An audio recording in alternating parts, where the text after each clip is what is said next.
Quais são as variáveis do treino mais importantes que você considera para fazer essa prescrição de treino, para levar em consideração a evolução? Quais que você considera as mais importantes? Pontua para a gente aí. Bom, Mag, essa é uma pergunta, tá? Um pouco até maliciosa, né? Porque quando a gente fala assim, qual que é a mais importante? Quando eu falo assim, pô, se eu falar assim, qual é o melhor exercício para glúteo?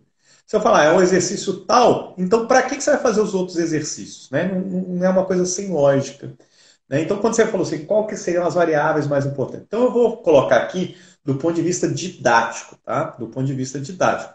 Por quê? Pelo que eu tenho lido, né, de todas as evidências científicas, as que são mais sensíveis para manipular, tá, desfecho de força e hipertrofia, basicamente é volume e intensidade.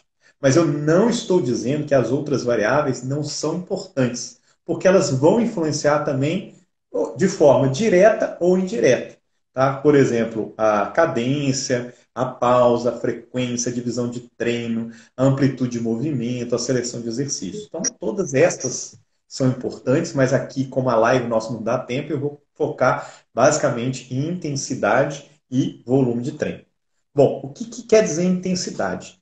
O termo intensidade gera uma confusão em estudantes e profissionais de educação física. Por quê? A maioria do pessoal confunde intensidade com grau de esforço exigido pelo exercício.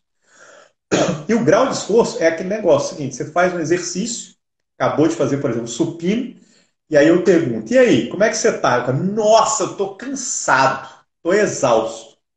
Aquilo ali não tem nada a ver com intensidade, aquilo ali tem a ver com grau de esforço. Vamos dar um exemplo, tá? Se eu pego e faço um supino e mando você fazer 25 repetições máximas, tá? E aí depois eu te pergunto, como é que tá como é que você se sentiu? Dependendo, olha só, dependendo da forma que você vinha treinando antes, vamos imaginar que você vinha fazendo um treino tensional, tá? E aí eu te peço um treino metabólico, você vai falar assim, nossa, esse treino tá queimando tudo aqui. Me gerou um desconforto enorme. Aí você ainda vai falar assim, nossa, tá muito intenso. Não é que tá intenso, né? O grau de esforço foi alto, porque a intensidade ela está relacionada diretamente com o peso, com a quilagem sua. Então, o primeiro conceito que você não pode, né, misturar ou equivocar é intensidade com grau de esforço. Grau de esforço pode ser devido a um número de repetições alta, pode ser devido a uma pausa curta entre as séries para deixar o treino mais metabólico ainda, e aí o grau de esforço é muito alto. E as pessoas usam muito aquela escala de Omni para avaliar o grau de esforço. Então, o nível de subjetivo do esforço é avaliado pela escala Omni e não pela escala de Bohr. Esse é um outro erro. O pessoal gosta de usar a escala de Bohr. A escala de Bohr é para corrida, para esportes de endurance. Então, se você quer medir o grau de esforço da sessão do treino, usa a escala Omni. Bom, então a primeira coisa, a gente já sabe que a intensidade está relacionada com a quilagem, com o peso. Então, por exemplo, eu fiz lá o supino, fiz 40 quilos de cada lado, total 80 com a barra mais 10. Então, ali aquela intensidade minha de treino é de 90 quilogramas, ponto. Acabou. Aquilo ali é a minha intensidade. E o grande problema é que algumas pessoas gostam de usar aquele teste de um RM. Por quê? Porque nos artigos vem muito isso, né? Teste de um RM. E aí o que acontece? Na prática isso não funciona, tá? Porque a intensidade do treino ela é dependente, né, do nível de treinabilidade do indivíduo treinado e não treinado. Então, por exemplo, se eu pegar lá 70% de um RM para o indivíduo treinado e 70% de um RM para o indivíduo não treinado, para ele fazer leg press, o número de repetições já vai ser diferente. Tá? Isso mesmo relativizando. Um outro problema também é tipologia de fibra também. Fibras do tipo 1 e tipo 2 também são influenciadas por diferentes tipos de intensidade. E o outro, o tipo de exercício. Se é um exercício isolado ou monoarticular ou um exercício multiarticular. A intensidade também influencia. Por exemplo, se eu faço 60% de um RM no voador, ok? Eu vou fazer um número de repetições muito mais alto se eu colocar 60% de um RM no supino. Então, essa ideia de utilizar percentual de RM, na prática, ela não funciona, ok? O que eu recomendo para você que está assistindo a live na prática? Usar o conceito de zona de repetições. E aí, quando a gente fala em zona de repetições, a gente tem zonas de repetições bem claras aí. Por exemplo, de 85% a 100% do RM, tá, que vai dar entre 1 a 6 repetições, a gente vai estimular aí ganhos de força e potência. Já menos de 60% de um RM, que é de 15 a 25 repetições, a gente vai estimular aí ganhos de resistência de força. E você vai falar, mas então qual que é a zona de hipertrofia? A zona de hipertrofia, né, é aquela clássica, né, de 65% a 85%, que vai dar entre 8 a 12 repetições. Essa é uma zona clássica de hipertrofia. Só que hoje as evidências são bem contundentes que o treino com 15, 25 repetições hipertrofiam de forma semelhante. Então, a zona de repetições ela é muito boa para a gente falar assim, não, eu quero melhorar a força. Legal, bem já claro, de 1 a 6. Não, eu quero melhorar a resistência de força. Legal, de 15 a 25.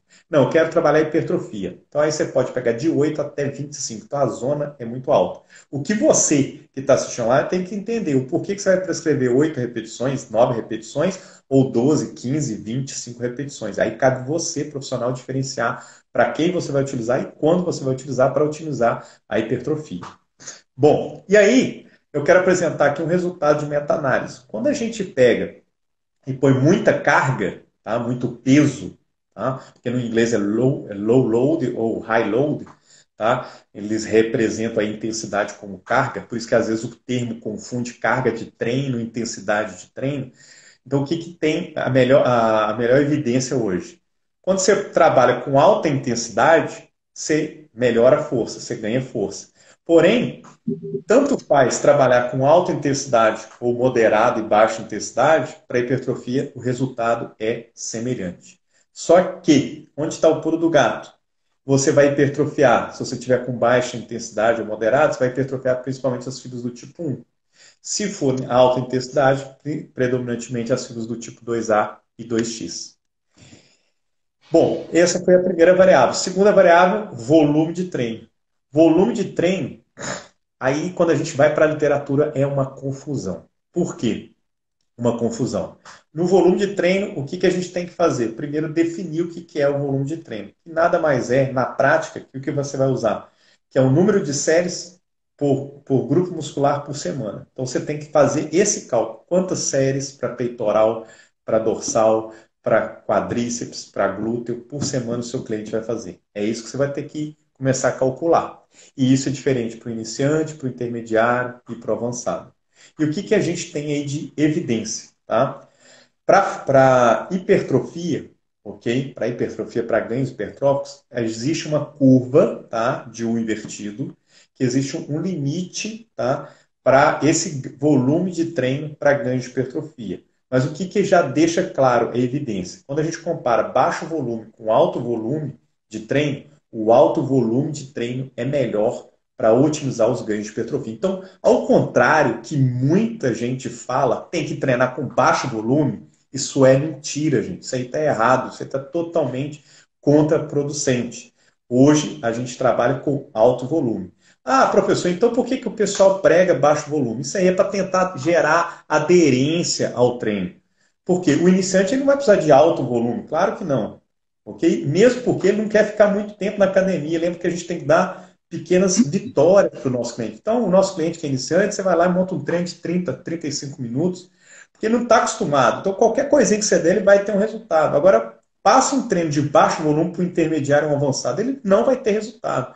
Então, para com essa besteira de falar que treino tem que ser com baixo volume. Depende para quem. Entendeu? Então, basicamente, é isso aí. Só para acrescentar, tá, de uma meta-análise, quando você faz mais de 10 séries por grupo muscular por semana, você já aumenta em 10% o ganho de massa muscular, de hipertrofia.